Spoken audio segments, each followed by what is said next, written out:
Greetings everyone, I am Western Ninja 11 and today I'm going to be opening this package that I got here today.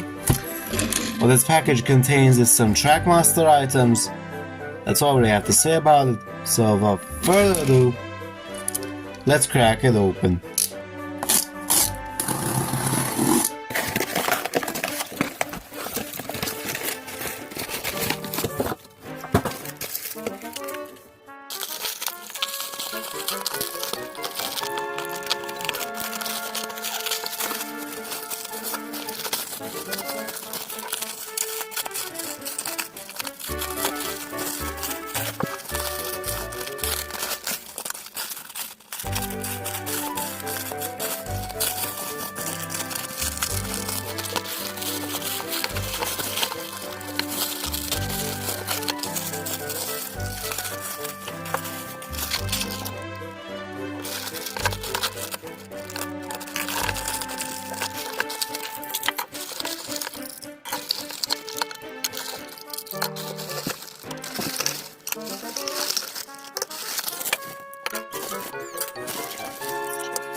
Well, here's everything out of the box. Just make sure to give me a second so I can put this all in some kind of order. Okay, now I have arranged everything from least interesting to most interesting in my personal opinion. So let's get into the items. First up, we have a Tomy breakdown train. Now I actually only bought the crane itself because I already had a spare breakdown train flatbed. I did not have a crane for it, but the seller did throw in the flatbed that this train came with, so I mean it's cool, I guess. It's a neat little bonus, not too sure what I'll do with it though. I don't really care. I'm just glad that I finally have a complete Tomy breakdown train century, because I also have the works unit coach, or at least the one that came with Splatter and Dodge. So this is complete in some way. That's basically all I have to say for this. I mean, it's a bit dirty, but I can clean that with relative ease. Next up, we have a Fisher-Price Trackmaster Mavis. I got this because the only Mavis model that I have in Tomy Trackmaster is the Tomy one. And the Fisher-Price model is actually better than this model here, the Tomy one, because it has the painted eyes. It looks weird because I remembered Mavis having painted teeth as well. I'm guessing that's just a Mandela effect of mine. And the side details are actually printed on, whereas on the Tomy model they were just stickers. And the writing Mavis on the side, on the cab here, is much bigger on the Fisher-Price model too. The yellow is a bit different, although it could be that this model is sun affected to some degree. I'm not entirely sure. She's quite heavy, so yeah, I'm pretty sure there's a battery inside, so I'm gonna have to open her up a little bit later. Hopefully these models all work. Anyways, next we have a Trackmaster Skarloey. Oh no, this is a Tomy Skarloey. He's missing a traction tie, but I can give him one with relative ease. And yeah, this one's, yep. So, rotten and useless. Cool. Into the garbage it goes. Yeah, I'm glad to finally get a Tomy Trackmaster Skarloey. And yeah, from the weight, I'm pretty sure he also has a battery inside him. Hopefully it didn't leak. I'm gonna open all of these soon enough. It's in relatively decent condition. He's a bit sun affected, but it's okay. I don't mind it too much considering how cheap this lot was. Next we have a Hit Toys Hank. Now I already have a Hit Toys Hank, but he did not have a tender, so I'm glad to have one which does have a tender. Even though it's pretty clearly sun affected, as you can see there. So yeah, that's quite unfortunate. This model here is sun affected. Not too sure what I'll do with the extra Hank, but oh well, I'll figure something out.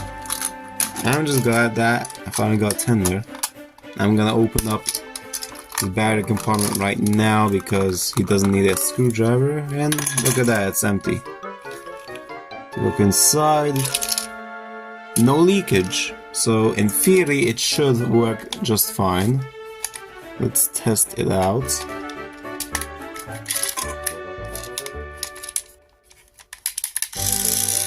There you go.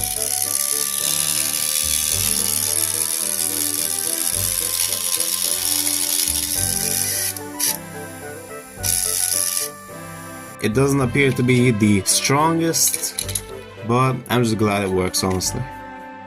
Next up, we have this Thomas model right here, as well as the rolling stock that came with it. This Thomas model in particular is based off a Miller era episode.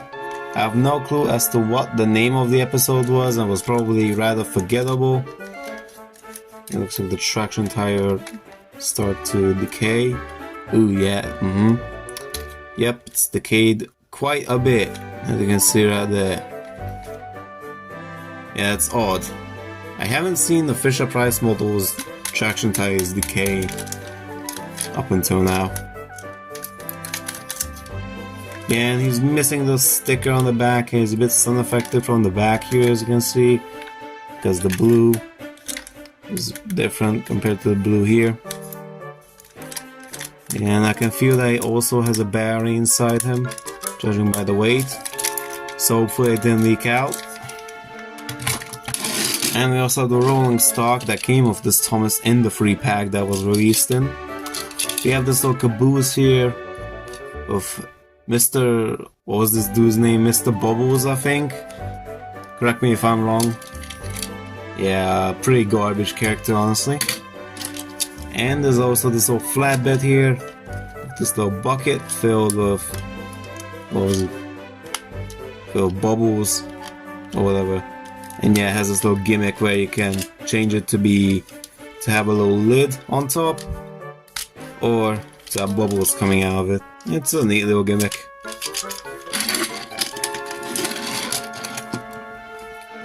And now we have 3 road vehicles to take a look at. Let's go over here.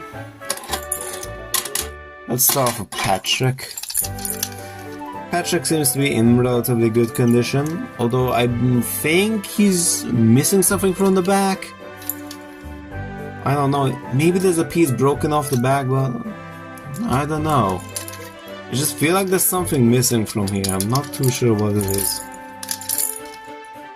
But yeah, he's definitely in the best condition out of the 3 vehicles here. This is the Mattel release of Patrick, and as far as I'm aware, between the Mattel and Hit Toys release of this model, there really aren't any differences. So that's good to know. Next up, we have Nelson. Now, I'm glad to have Nelson because he was never released in the diecast line. Besides Trackmaster, I know he was released in Wooden Railway. Not entirely sure if he was released in any other merch line though. He's in mostly good condition, but yeah, as you can see, his face is sun affected. And isn't even the entire face, it's like on this side. Yeah, on this side here, it's still normal.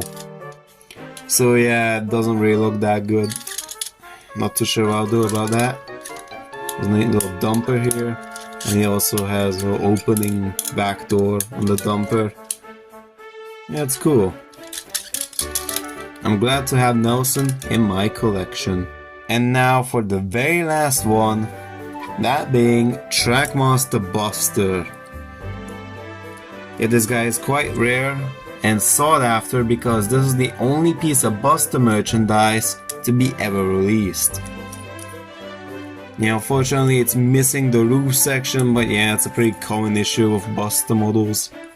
Because that roof section was removable for whatever dumb reason, and due to that, a lot of them went missing.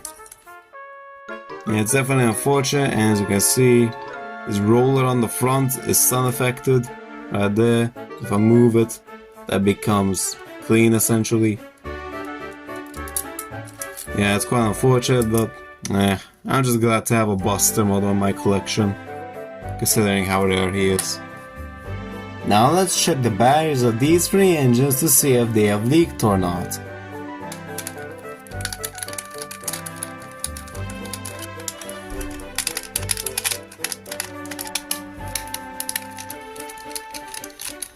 Upon opening these engines up, it has turned out that I was completely wrong about them having batteries, cause as a matter of fact,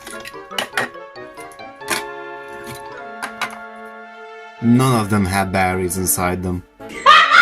And all of the battery terminals were completely clean inside, instead of being corroded like I had assumed. Now let's put some batteries inside them to see if they still work.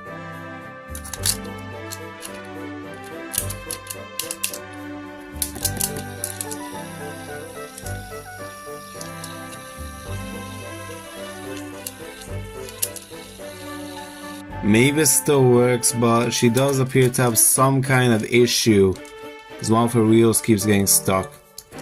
So yeah, she's gonna need some repairs.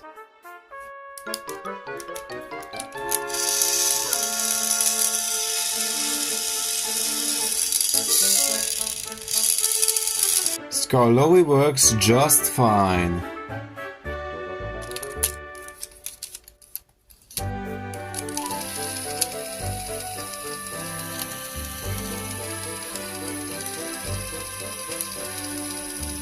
Thomas also works but appears to have a similar problem as Mavis. So in the end it looks like Skarloey is gonna need to be cleaned up a bit and given some new traction tires, but the other two are gonna need more than just a bit of cleaning to be back in proper working order. Anyways, I hope you enjoyed this unboxing of mine, and I will make sure to see you all next time. Goodbye.